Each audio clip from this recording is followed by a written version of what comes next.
Alors j'avais prévu initialement de faire un vlog complet, avec tout, où j'allais présenter toutes mes guitares. Vous allez voir ce que je dis juste après. Bon, finalement, j'ai vraiment pas le temps de le faire, ça prend beaucoup trop de temps. Donc celui-ci va être juste consacré à mes grattes électriques. Et demain, il y aura les grattes acoustiques, et après-demain, il y aura les ukulélés. Donc voilà, donc je vous laisse découvrir mes jolies guitares.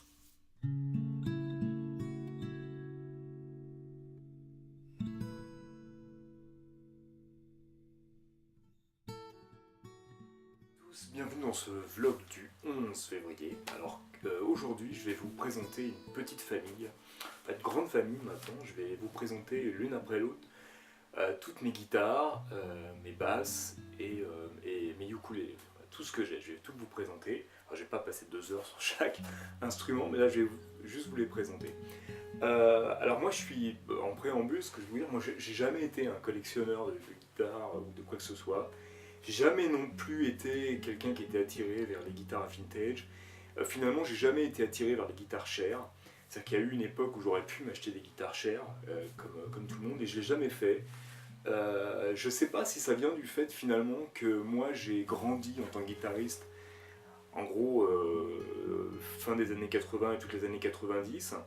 Et du coup, à une époque où on a eu de nouvelles marques de guitares, japonaises pour la plupart, qui sont arrivées avec des guitares. Moi, je suis vraiment quelqu'un qui vient du air metal, hein, ça peut paraître bizarre, mais qui vient vraiment de cette époque-là, de toute cette époque des shredders et compagnie, donc où il y avait des guitares de toutes les couleurs, de toutes choses. Et vous allez voir, c'est pour ça que j'ai pas mal de guitares de chez Ibanez, par exemple. Alors, certains guitaristes puristes autour de moi trouvent ça totalement délirant d'acheter ce genre de guitare. Moi, je suis plus à l'aise avec ce genre de guitare. Il y a aussi une autre raison, je pense, à tout ça, c'est pourquoi j'ai jamais acheté de guitare chère. Tout simplement parce que je suis pas quelqu'un de très soigneux avec mes guitares. C'est que j'aime mes guitares, mais en même temps, je considère que ce sont juste des outils pour faire de la musique et rien d'autre que ça. Donc voilà, je vais vous les présenter. Donc vous allez voir, il n'y a pas de gros trucs vintage, mais c'est mes guitares et certaines sont assez intéressantes et rigolotes. Voilà, c'est parti. Alors la première guitare que je vais vous présenter, c'est cette guitare-là. En fait, c'est la plus ancienne guitare électrique que j'ai, la plus vieille. Alors je ne pourrais pas raconter de bêtises, mais je pense que cette guitare, elle a 25 ans, quelque chose comme ça. Alors ça fait partie aussi du fait que je suis pas un guitariste comme les autres, c'est que je me rappelle pas la date, je sais pas, je pourrais peut-être trouver une référence, il y a peut-être bien un numéro de série quelque part.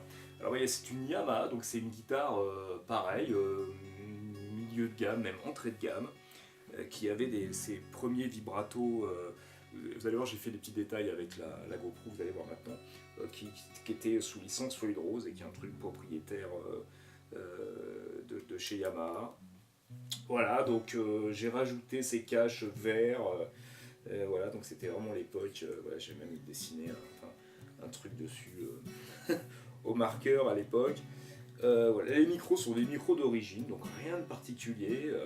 C'est pas ce qu'on pourrait considérer comme une très bonne guitare, mais c'est une guitare que j'aime bien et finalement c'est celle que je continue à aimer le plus jouer.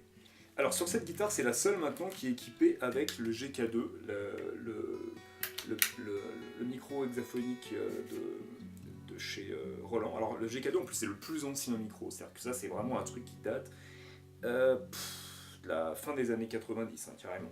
Donc c'est un système, je vous expliquerai un jour parce qu'on parlera du VG8 et je ferai une vidéo sur le VG8. Donc c'est la seule guitare que j'utilise encore avec le VG8, mais j'utilise aussi les micros magnétiques parce que le VG8, on en reparlera, c'est un système qui utilise ce micro-là, qui est le micro hexaphonique, donc il n'utilise pas les micros magnétiques. Donc voilà, donc quand ma fille était petite, on s'est amusé à mettre des autocollants partout sur cette guitare. Alors cette guitare à la base, vous voyez, elle avait des dessins, je l'avais, donc il y a des années, j'avais carrément fait des dessins au marqueur dessus partout. J'en ai effacé quelques-uns. Et on a mis des stickers, un peu tout et n'importe quoi là-dessus. Je pense que le bois a suffisamment vieilli pour qu'elle soit stable. Et c'est une guitare, si je ne pas l'alligator, qui est très stable, quoi.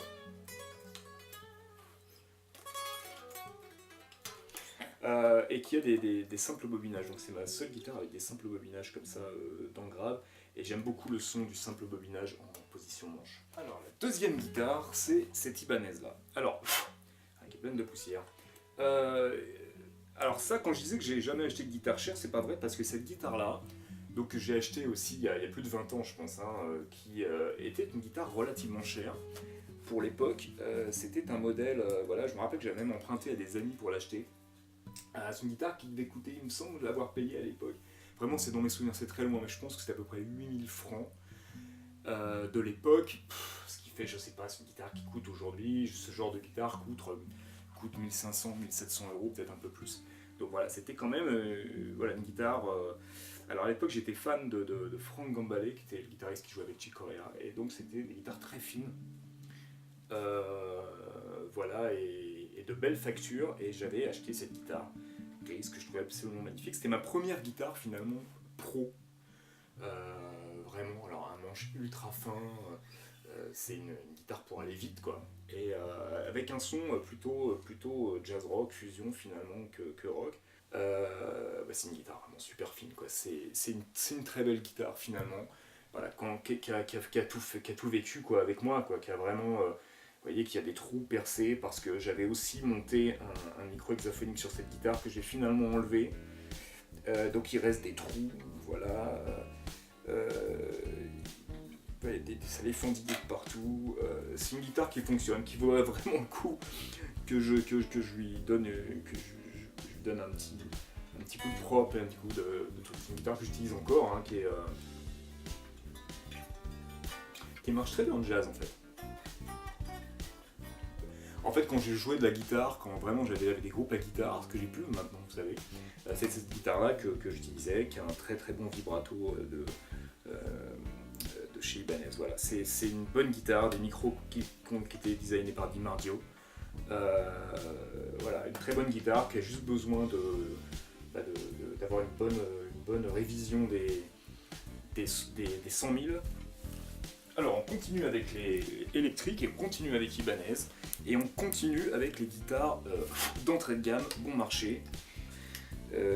C'est cette 7 cordes. Et parce qu'à un moment j'ai eu envie d'acheter une 7 cordes, je voulais essayer une 7 cordes, mais je voulais pas mettre trop d'argent dans une 7 cordes pour commencer parce que je savais pas du tout si ça allait me plaire, si j'allais arriver à en jouer, si j'allais en trouver l'utilité de jouer de la 7 cordes, etc. etc. Donc à l'époque, donc ça fait une dizaine d'années, je pense, un peu moins, que j'ai acheté cette guitare.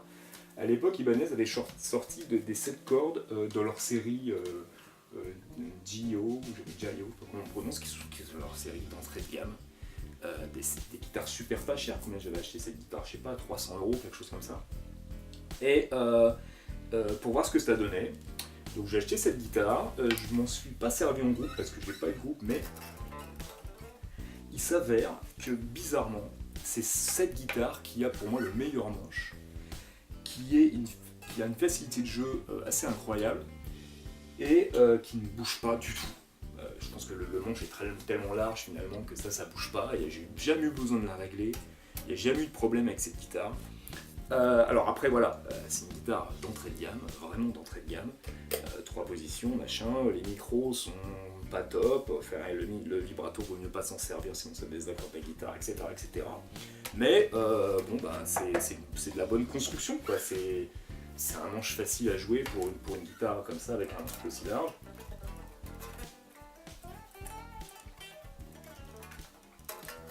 Et moi je pense que j'aime bien avec Ibanez, on a beau dire tout ce qu'on veut, c'est qu'ils prennent beaucoup de soin avec le manche de leur guitare. Et voilà, les guitares ont des manches très... Voilà quoi, c'est bien fait quoi. Mais voilà, par rapport à ce que je vous disais au début, c'est exactement le genre de guitare qui va bien pour moi quoi. Pour moi qui trouve que c'est juste un outil. Donc encore une guitare que j'aime beaucoup quoi. Et merci Ibanez, j'aime vraiment beaucoup.